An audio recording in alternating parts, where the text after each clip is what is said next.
Queridos internautas, nós estamos de novo no segundo bloco agora do nosso programa Paz, Amor e Luz, Ciência e Autoconhecimento, falando de um grande brasileiro, Irineu Evangelista de Souza, mais conhecido como Barão de Mauá.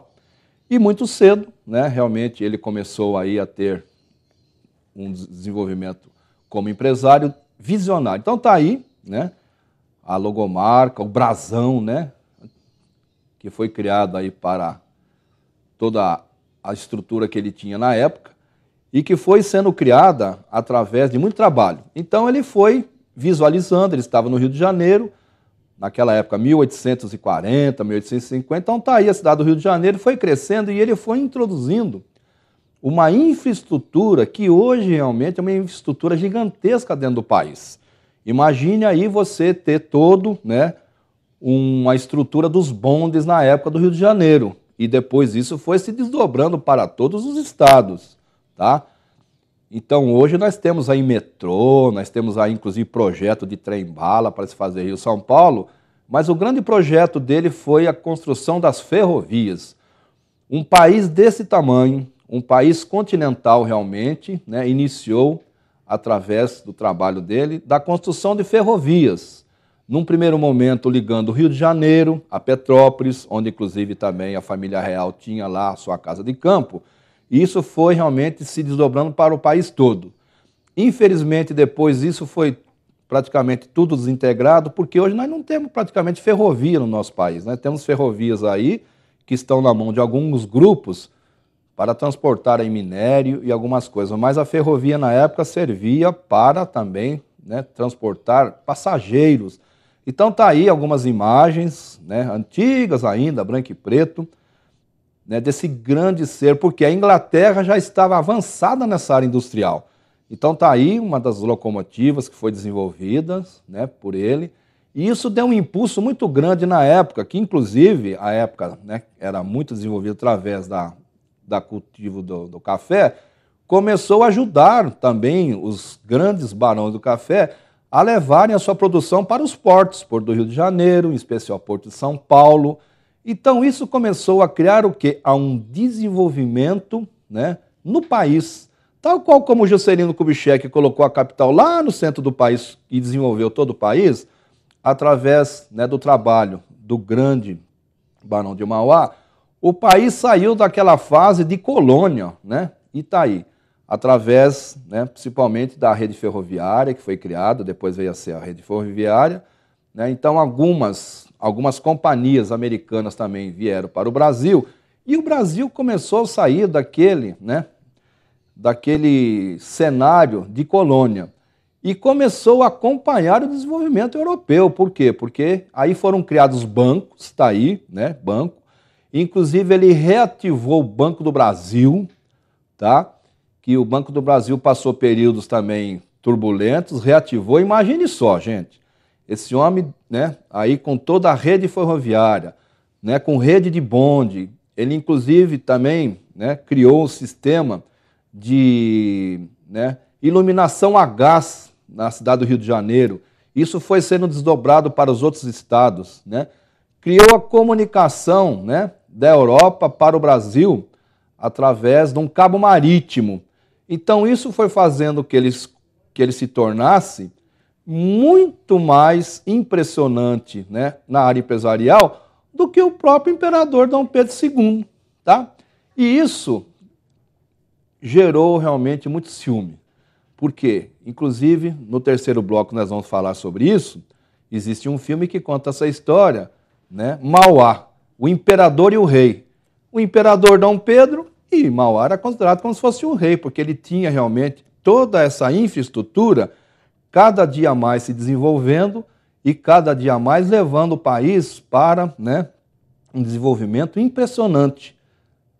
E o imperador, dentro aí dos seus domínios políticos, tudo, ficava muitas vezes paralisado e vendo toda aquela pujança desse grande empresário. Então está aí uma sede antiga do Banco do Brasil, que foi aí impulsionada na época por ele. Então ele realmente, está aí o símbolo hoje do Banco do Brasil, que é um dos maiores bancos do mundo e que hoje dá estrutura financeira para a nossa economia.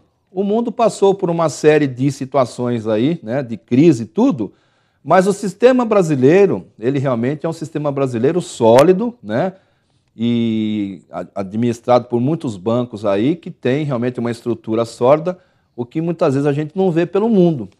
Então, está aí uma imagem, né, para que vocês, né, conheçam aí Dom Pedro II, e que realmente tinha, né, um concorrente aí muito forte, um empresário visionário, trazendo todas aquelas, né, aquele know-how que existia na Europa, em especial na Inglaterra, e que começou muito cedo, com 9 anos de idade, já teve aí, né, uma visão de futuro.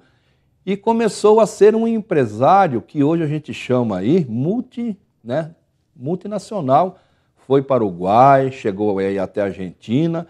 Então ele começou realmente muito cedo, em 1850, a ter uma visão de futuro, que hoje, é lógico, nós temos muitos empresários e muitas empresas, né, se tornando aí multinacionais a partir do Brasil para fora, mas que já lá em 1850 teve, através do Barão de Mauá, uma visão, né, de um ser à frente do seu tempo, tá? Mas que, infelizmente, por algumas situações que nós iremos explicar no terceiro bloco, né, ele sofreu aí, né, muitos contratempos, né, e realmente os seguidores, aqueles que tinham o domínio, né, de latifúndios, chegaram a até boicotar aí o desenvolvimento desse grande brasileiro através das suas empresas. Então, ele criou muitas companhias, né, a companhia de estaleiros, né, companhia de transportes, companhia de estradas, né? E ele foi criando realmente empresas que foram criando toda a infraestrutura que não existia na época. Imagina o Brasil em 1850, 1860, né? Que vinha de um regime de colônia, né? Que teve a partir aí dos dois imperadores, Dom Pedro I e Dom Pedro II ainda, um desenvolvimento muito singelo, tá? Então nós deixamos vocês aqui, né, com o nosso intervalo, e no terceiro bloco nós iremos dar mais detalhes desse grande brasileiro, Barão de Mauá, o maior empresário de todos os tempos. É só um minutinho e nós já voltamos.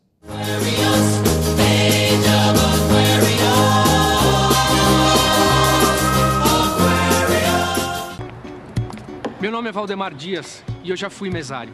Algumas pessoas falam que mico, trabalhar em eleição. Eu prefiro pensar que aquele foi um dia da minha vida que eu ofereci para o meu país. Se tivesse que fazer de novo, eu faria. Com a mesma vontade e dedicação. Sabe lá o que é ter ajudado a fortalecer a democracia brasileira? Não é pouco. Orgulho, viu? Mesário. Mais um grande brasileiro nas eleições. Justiça Eleitoral. Me vê um café, por favor. Quantas colheres de açúcar? Tanto faz. Quantas colheres de açúcar, senhor? Faz, eu já falei. Põe qualquer coisa aí.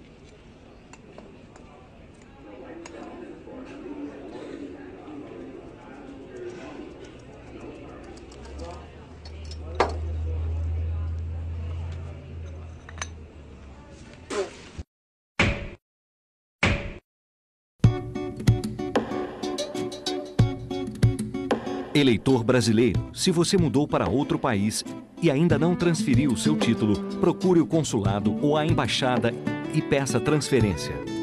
Assim, você poderá votar para presidente da República em outubro de 2010. Mas atenção, o prazo é até 5 de maio.